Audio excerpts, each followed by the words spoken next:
KFAN and the Vikings are teaming up for Toys for Tots. It is that time of year. Join us live at Shields in Eden Prairie Tuesday, December 2nd, 5:30 a.m., 6:30 p.m. for our annual broadcast presented by Unreal. Bring a toy, spread some joy. If you're one of the first 50 donors each show, you'll score a sweet KFAN and Unreal winter beanie. And all the details are at KFAN.com/toys. Commons putter, cut the clutter, pass the butter, Wolves in 5. It's from JD in Duluth. Charlie from Prior Lake asks, does a newborn baby to a first-time father qualify as clutter? I'm half tongue-in-cheek, half serious. Right.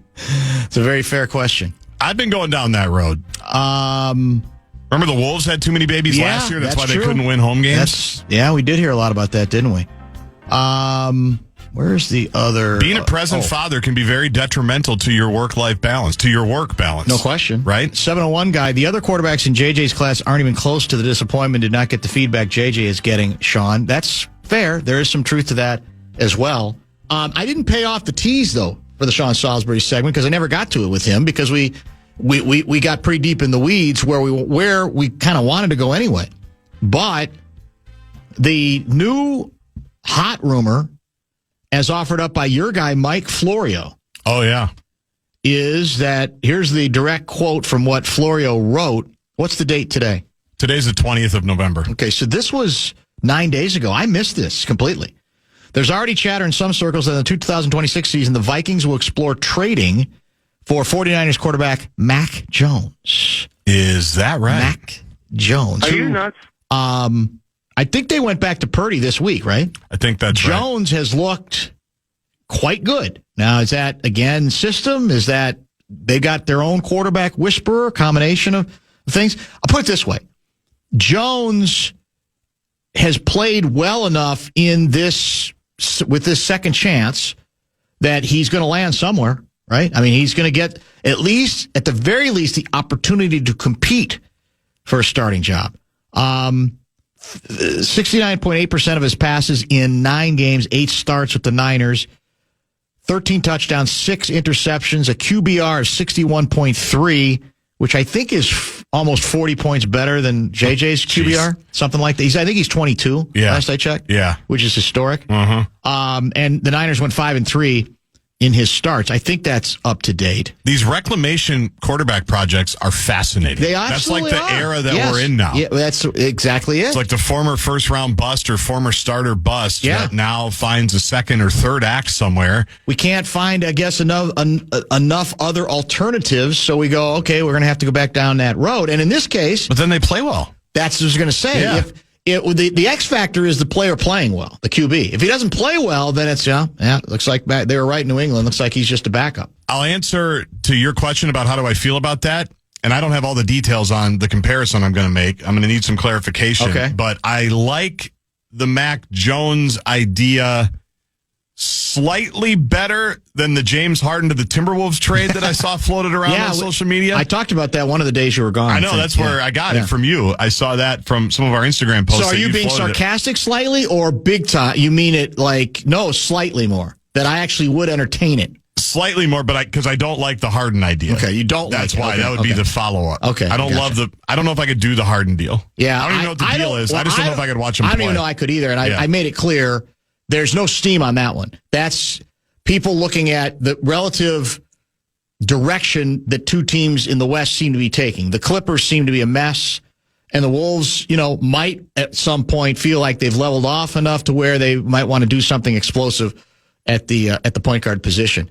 Yeah, you'd absolutely have to put Jones in the mix. I guess the question always comes up, is there another layer to not how, you play when you got nothing to lose and they've turned to you because the alternative doesn't exist. Sure. And you're the man now. You're the guy. And then more is expected and more is invested. Is there a mental burden to that? In some cases, I think it does make quarterbacks crack. In others, they handle it perfectly. So the beauty of this is there's still enough games between now and then that I think the Vikings should have enough material on their plate to say, we can work with this, as in on JJ. Or they say, boys and girls, we're going to have a tough meeting. We're going to have to look in the mirror and say, can we really basically abdicate our responsibilities to the rest of the team by just handing him the job again next year? We might have miscalculated on what we thought, how we projected what he could be. All those things I think are very valid and very worthy of consideration. But the name is going to come up, probably not just here. It'll come up now any place. Yep. Where the feeling is they got pretty good infrastructure, and they want another. They've decided that they're going to go another direction at the quarterback position. Would they ever entertain, if you bring back McCarthy next year, even if he struggles the rest of the way? Do you bring him back and say, are you required to bring him back as the starter, or are you allowed to say, we're bringing in someone else, and then I guess that probably depends on how much money you invest in that person, because sometimes if you spend enough money, it's like, well, that person's only going to come here if they're kind of anointed as the starter. That's, I think, where it's going to get tricky going forward. It is, and that's where you got to just let the season play out, and hopefully it gets a little clearer. Because on one hand, I say, well, you got to give the kid a chance to work through some stuff and do all these cluttered fundamental things that have been going on. We've been hearing about it since Europe. That's how long we've been hearing about this, right? That's how long we've been talking about getting back on the grass and breaking some things down and blah, blah, blah, blah, blah. But on the other hand, some of the teams that you've just mentioned and quarterbacks that we've talked about that have been retreads and cast aside are guys.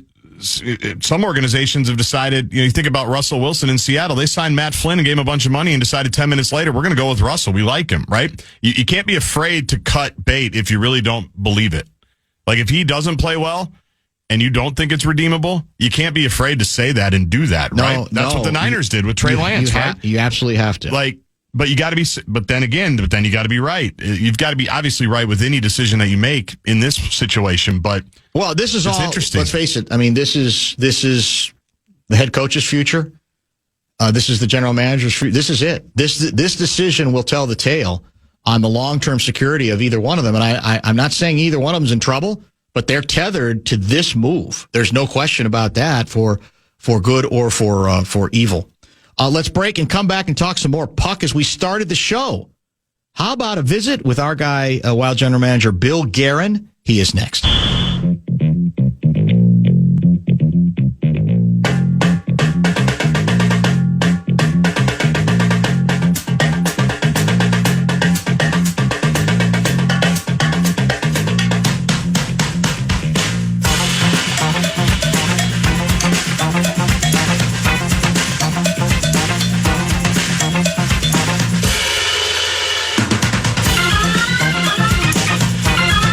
Expecting a phone call pretty soon from the general manager of the Minnesota Wild, Bill Guerin. We celebrated their most recent victory at the top of the show.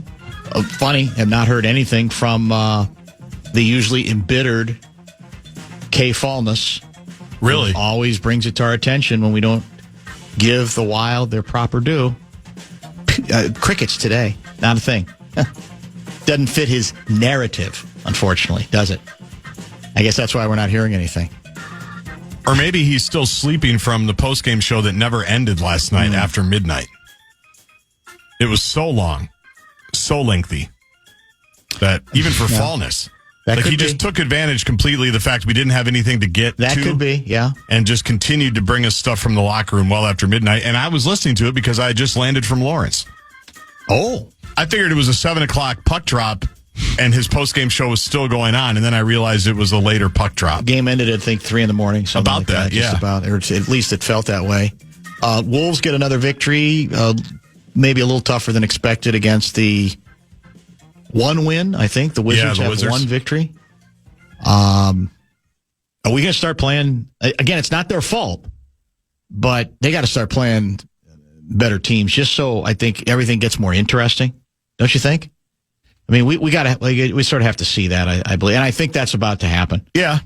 But we're also dealing with some injuries, like the good teams, like Celtics are coming here next weekend. They're obviously shorthanded. And Wemby was making his debut here, and he's probably going to miss that game. Yeah. There's a lot of discussion, reaction to the comments Steve Kerr made, what he's which Tom Crean, by the way, didn't agree with completely, interestingly enough, when he joined us yesterday about the, too many games in too short a period of time and the pace of game is also affecting soft tissue injuries. Yep. Maybe pace of game is part of it, but as other people have pointed out, it's really kind of disingenuous to hear, well, we're playing too many games in too short a period of time. I mean, the league has tended to try as much as possible to give the players what they say they need more of, right? Which was, we need more time at the All-Star break. We need, we're interested in about 4 days of training camp. And the Crean theory is that a big piece of this is not that the players are overtrained in general, but that they're not properly trained for basketball, to ramp up for basketball purposes. And I think there might be some truth to that. By the way, he's also now doing Bucks games via FanDuel. He's everywhere. Yeah, so he gave me the schedule yesterday because he's got college stuff. He ended up doing Indiana Marquette because someone else either got sick or had airline problems getting there. And you know him, he loves it. I mean, he the more games he's involved with, the better. So he's doing plenty of Wolves games and now Bucks games as well, and some college basketball. In fact, I think he said he had a game coming up very shortly, too. If you have questions for Bill Guerin, and some of them have already come in, Bradshaw and Brian KFAN text line is open at 64686. Don't forget, Lavelle is going to join us at 5. Dr. Den's inbox will be open at 5:30. Bill Guerin now joins us via the Connecticut Water Systems hotline. How have you been, sir? I've been well. How are you? I'm not too bad. Here's my opening question. I'm looking at a headline from The Athletic, your favorite online publication. Here's the question it asks. Who is on the Wild's trade radar and which players go the other way? Can you help us out on either of those? No, I cannot. I didn't think you would, but thought I'd try. Yeah. Well, you can't say other players because that's tampering. And it would probably not be in your best interest to name the players that you might be considering, from your team, correct?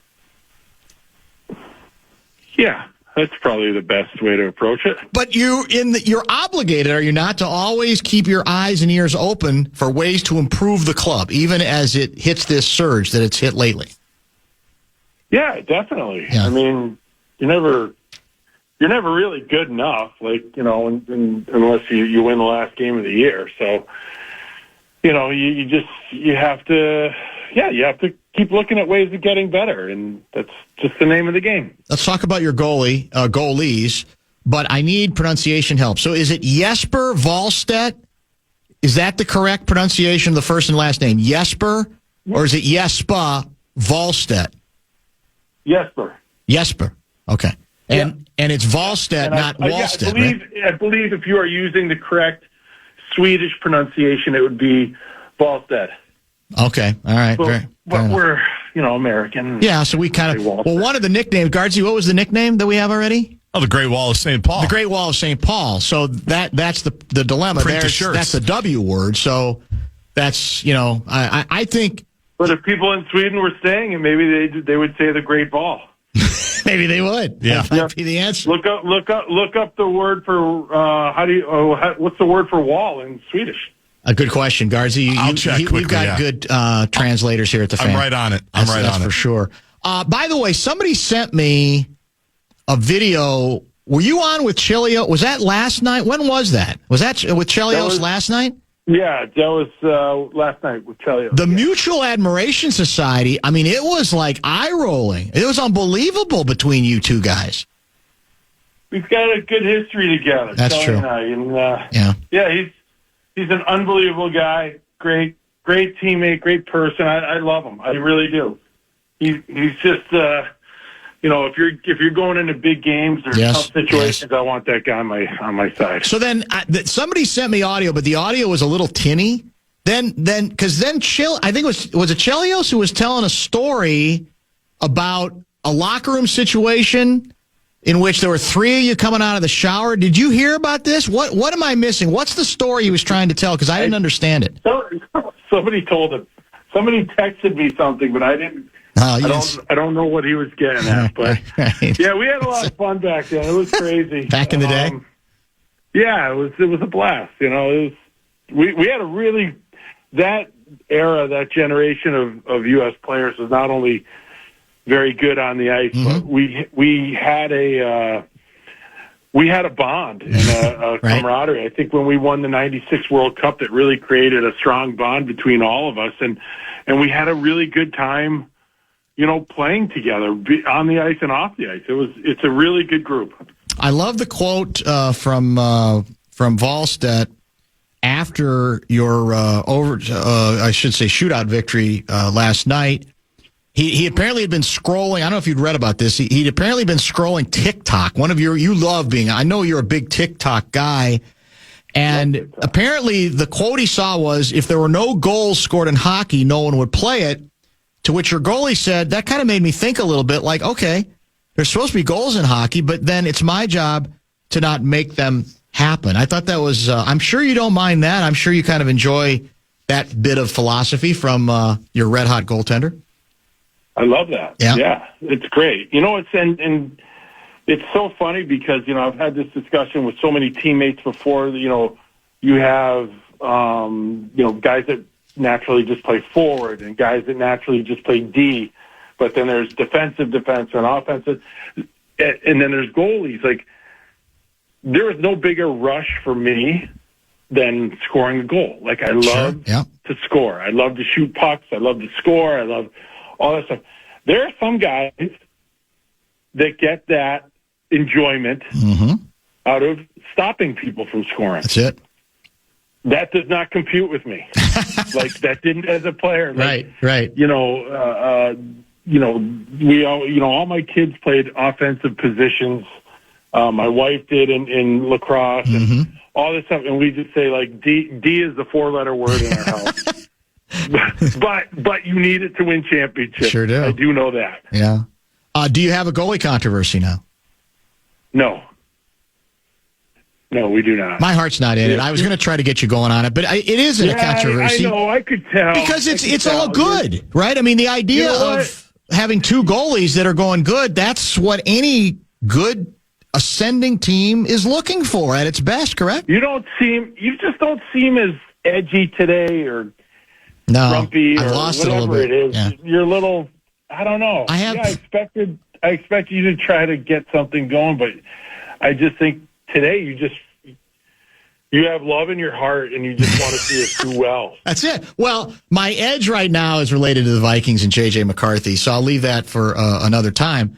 But I want to run another Wallstedt quote by you to see if you agree with what seems to be working in his game. He said, I want to make it look easy. I want to more so make it look like I'm getting hit than making saves. When the puck comes to me, that's usually a good sign instead of me chasing the puck. That is something I did last year. Now, I'm trying to make the puck come to me instead. Rebound control has always been my strength. I'm happy with the confidence I have. I can keep a lot of pucks and get whistles on them.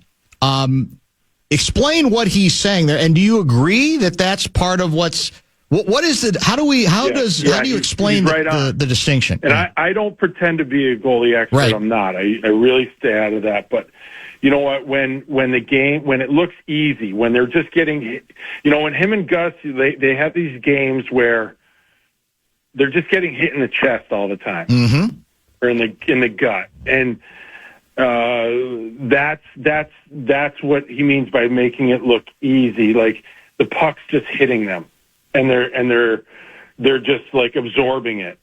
When they don't want to be like chasing it and scrambling, and they're down on their knees and they're flopping on their belly and they're up. They're trying to make saves. They're too busy in the net. That's usually not a good thing. It's just when it looks easy and the puck is, like he said, the puck is coming to him and hitting him in the middle. That's a good thing. When you talk to people who you trust in analyzing the art of good goaltending. It sounds like there's the physical side there you're talking about, maybe the fundamental side, but there's obviously in anything, there's the mental side of it. So where do you factor that in terms of his improvement this year compared to some of his struggles? How big a piece is that, do you think? It's huge. I mean, you know, the game is so mental, and especially that position is, you know, there's so much going on in your brain, and it's a pressure position. But I to be honest with you, I think Jesper's struggles the last couple of years, the adversity that he's had to go through with, you know, being sent down, called up, disappointment in not being on the team last year, injuries, things like that. I think that's made him stronger mentally. And I think it's tough to go through, but in the long run, you know, adversity makes you stronger. And, he hadn't faced a lot of that in his life. And that's, to be honest, that's not good. Yeah. Like, you have to be able to problem solve. You have to be able to deal with, you know, stuff. And if you can't, if you've never been through that, the first time you go through it, you're like, oh God, what the hell's going on? Sure. It's tough. It's hard. So I think that's toughened him up. Does his performance, I don't know if we talked about this before, and I don't know, I'm sure you guys discuss everything before a season. So whatever the anticipated percentage breakdown was between the two goaltenders, is it changing? Is it likely that it would change if you get more of a feeling of, yeah, we got a guy we've paid like a number one, but the league's changed. A perfect world, we're able to, not overload either one of them. And now we've seen enough from the kid to say, all right, who's to say what the breakdown might be? Do you feel like it's already changing from what you guys anticipated when the season began? Are you talking about like number of games? Yes, that they're gonna play? Between the two of them, correct. Yeah. I mean, it could change. Yeah. And you know what? This is a good thing. Like we agreed, no controversy. This is a good thing. This is, a couple of years ago, the Boston Bruins had two goaltenders that they went, every other night pretty much. And you know what? Like that led to great success for them. Like if we can put a rested, focused goalie in net every night, that is a huge luxury. Absolutely. That's it. That's why. I mean, eventually it could become a controversy when you get to the postseason and then the decisions that you're made and which way you go and, how you shade it. Then I get it, but not yet. For you. See, now you're back. You're back. What's it? You're back. Yeah. Welcome back, Dan. What was the thing you brought up before the show, Guardsy, about playoff? Cam Talbot and Marc-Andre Fleury. Oh, that's right. Yeah. We don't want to. Still mad. We don't want to bring that back up, do we? That's so ancient news, though. That's the last thing we want to do is get Guerin going. All right, let me give you some numbers here. 3, 2, 0, 2, 0, 2, 4, 2, 2. Those are the number of goals you've given up in like the last dozen games. And to me, that's where this starts. Now, whether that's all goaltending or goaltending and defense, whatever, because you guys are routinely giving up 4, 5, 6 goals early in the season. So what has changed in your mind? What do you see? What has been shored up? What has been tightened up? We're playing more to our identity and being more responsible with the puck. And, we are built a certain way, and when we play a certain brand of hockey, we can be a very good team. When we start thinking that we're, the Russian Red Army, and we're not, we get ourselves into trouble. We're our own worst enemy. And you know what? We've gotten better at playing our brand of hockey and playing to our identity, and I think that's a big part of it. We're one of the, if not but one of the least penalized teams in the league. Yep. The penalty kill's been better. Power play's been really good.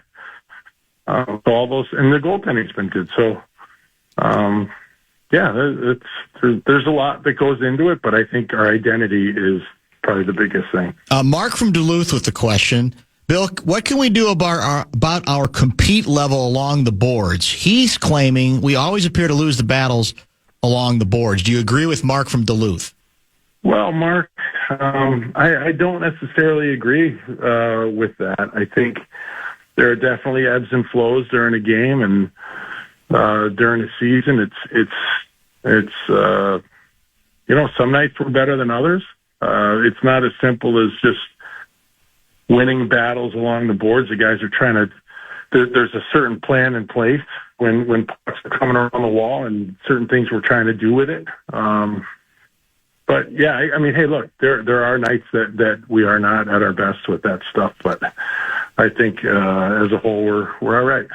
Well, it's good to know that we got texters out here who refuse to simply celebrate the recent success of the club. They always want more, which I don't think you mind. For example, this is from, we don't have a name here, but this is from area code 801. I don't even know where that is.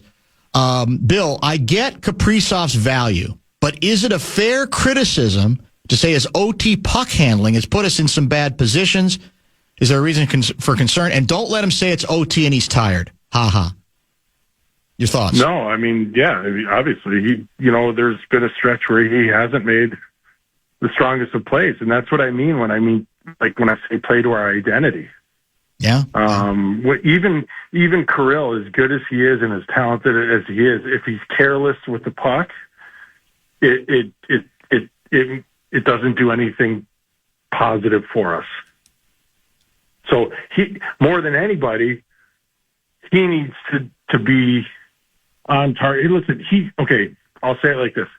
He has more freedom than anybody out there to make plays and do this and do that. But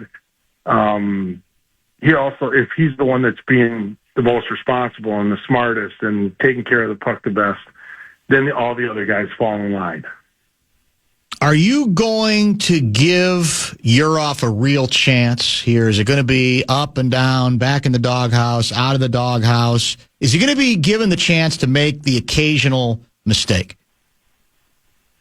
He hasn't been in the doghouse. Oh, he wasn't? No. Oh. He just didn't play a couple games. Well, yeah, but I mean, so that's not the doghouse. It's not? That's being a young player. But how does he get better? That's not the doghouse. That's such a. How's he going to get better? Yeah, how's he going to get better? You got to let him play through some mistakes. That's what. This is not a development league. Well, you'll be able to play through your mistakes and things like that when you limit them. It's not just a free for all. But it's a balancing act. Sometimes it's a catch-22 if you don't let them play out of it. I would say, hey, look, and I've told you before, we don't give opportunities.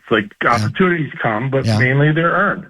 I'd say he got a pretty good one last night playing with Zuki and Kirill, and he did great. Is he going to stay there? Yeah, I would assume he's going to stay there for tomorrow night anyways. Okay, for tomorrow night. What have you observed with him? And at his best... He's very smart. He's very sound positionally, like defensively, offensively. He's got very good sense, and he's going to be a good player. Here's the somebody just is checking in now that also wants to ask about the Chelios story, and here's what he says. It was that Madonna and you, and I think there was a third player, came out of the shower naked, and the three of you surrounded the interpreter and gave him a big hug. That was the Chelios story. Do you have any recollection of this? No, none. Even if you did, I don't think you can say it. So Probably not. funny. Yeah. You want to incriminate yourself. God. Yeah. He's unbelievable. Can't make that up. Yeah, that was on. That was on international TV. Yeah. You had been let go, I think. The interview was ended, and then they started talking about it again at the studio. So you probably didn't get a chance to hear it firsthand. No, I didn't get a chance to hear that. It was actually. God, very that's good. so funny. Our interpreter in Japan, his name was Yaso, and he was a great guy. He was so funny. Oh my God, that was hysterical. Wyatt and Waconia. It seems like Zuccarello has changed the lineup entirely. Is the answer that simple? with the team's improvement? What do you think? It just allows us to slot players properly. Mm-hmm. Like when he's out, then, a fourth liner's got to play third line. A third liner's got to play second. And a second's got to play first. And a lot of times that just doesn't work. So although his play helps us, it also helps the other individuals as well. Lastly, we got a text much earlier in the program from a listener who, when I first mentioned you're going to be on with us today, and he had a message for you. This is from, looks like 952 guy. Tell Billy that it was very classy to sign Weston Paskowitz to a contract and make him feel so special in his final days. Rest in peace, Weston. My wife has been diagnosed with cancer, and it is awesome to see the organization take care of their fans who need it. Weston was the 10-year-old boy, right, that you guys signed to a contract, part of the Make-A-Wish Foundation deal. So excellent work there, I'm sure. Yeah, well, we had a whole crew of people involved in putting all that together for Weston, and what a something that people just shouldn't have to go through. Parents have. It's just a brutal situation, but I'm just proud of our group and happy that we were very happy that we were able to bring him some joy. Yep. In his battle, and extremely sad. And our heart goes out to the Paskowitz family, and they were just incredible. The parents are just amazing, and they had a smile on their face, and they're just an incredible family, and we're thinking of them. Well, it reinforces why those sorts of acts are so important to people, man, because it means something to people. Yeah. It sticks with them. Yeah, it really does. I have a friend who went through a similar situation with a 6-year-old, and his son got a Make-A-Wish come true, and he said it really does matter, and that means something. That means that when we're doing these things, it's not just you're not just doing it for Instagram or this or that. You're doing it because it means something. It makes the child happy, and it really hits home. So it's important, and we have a platform. And I just think it's just so important, for us to be involved in things like that. And our guys are the best; they really are. Thank you, Billy. Appreciate the conversation as always, and we'll talk soon. Thanks, buddy. Appreciate it. Always a pleasure. That is Bill Guerin, Wild general manager. I may have disappointed him that we weren't as edgy, but right now things are going pretty good. I mean, I'm not here to say we got a commemorative print for a nice 10 to 12 game stretch, but it's better than it was. And as we said, and I've said a couple times, it obviously starts with the goaltending and the defense.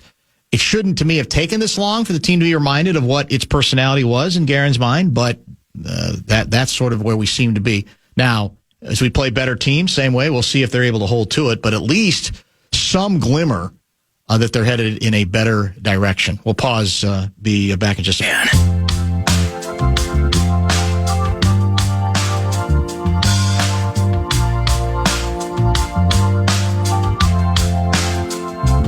Call 1-800-GOT-JUNK. Get JJ out of his funk. Hopes for a seasonal boost may be sunk. Wolves in 5. Yeah. I love the seasonal boost. Seasonal boost. If people only knew the seasonal boost backstory. Yeah, it is a great story, isn't it? I don't know the original. Do you remember the original? I do, and I'm not comfortable sharing. Oh, okay. All right. It's us at our petty best. Oh, I see. It's us at our petty really? best. Yes. Oh, okay. Now it's maybe coming back to me a little bit. It was alleged by some people that that's right. Now, yeah, our ratings were only good because we had the Vikings. We got the seasonal boost. Seasonal boost, yeah. That's it. Yeah. That was like 20 years ago. But apparently the Bumper to Bumper crew needs a seasonal boost, though. Is that right? Because the numbers are very good, but we didn't make... There's some online radio talk show sports tournament. We're the only show on the Fan that did not make the field of 64, apparently. Man, Our net rating, our RPI is not good apparently enough. not a tough enough schedule. Strength of schedule. I'm not sure. Not enough quad one wins. Yeah, I'm guessing it came up with Dan from Woodbury. I'm assuming. I think it was the whole noon hour. Yeah, I think it probably was. But yeah, so I don't know. Well, in all honesty, whoever used to do break them down by day parts, whatever that was, I can't remember the name of the publication or the online group. We have fallen out of favor with them somewhere where they do a poll. We don't even make like the top 20 in drive time. Or is it maybe it was 26? No, we're not even in the. We're not even in the mix. It's over. So I've we'll keep chugging along. It's one of these years. Got my cell phone in case we make that big trade. One of these decades. Yeah, something might pop. Might kick in. I'm not exactly sure. By the way, real quick, you're going to cover the Gophers Saturday at Wrigley. So Northwestern played back to. Why do they do back-to-back games there? Is it Wrigley says if you want to use the field for football, you're just going to have to do it in a row, so we don't have to mess with it in between? Because they played last week at Wrigley too. Do you know what the backstory is there? I don't, unless maybe they didn't want to play November games at their temporary stadium, which is right on the water. That's true. That would be my guess. All right. Because it is right on Lake Michigan, basically. Their temporary 20, however many seats, might not even be 20. I don't know how many it is. Yeah. And so I think that's probably it. That would be my guess, that they didn't want to chance bad weather in November, so let's get it into the city at least a little bit. Yeah. I'm fired up. I can't wait. It looked awesome on TV. They've definitely improved the configuration over the years. Well, now they can actually play a game instead of having to go to the same end zone. That was when they first started. Yeah, that was a big problem. It was crazy. Yeah, that didn't even make any sense. Mm-hmm. All right, we got Laval coming up. Is that right? Top of the hour. No top 5 at 5. So it'll be Laval, and then it'll be the inbox. Hit Gargi JG at KFAN.com. Larry Mondello guy, by my count, Guerin uttered only 4 you-know-whats today. That's drastically below his average that normally hovers around a baker's dozen. Do you think they are inversely proportional to how the team, and especially the goaltenders, are playing? Yeah. I mean, there's a lot less to be defensive about right now, at least, right, for the moment. Very much so. You know what? So there's less need to invoke the you-know-what, as in, hey, we'll show you. Yeah. Right? I think that must be it. Why does it have to be Dumba? We don't have any of that right now. That's it. Laval is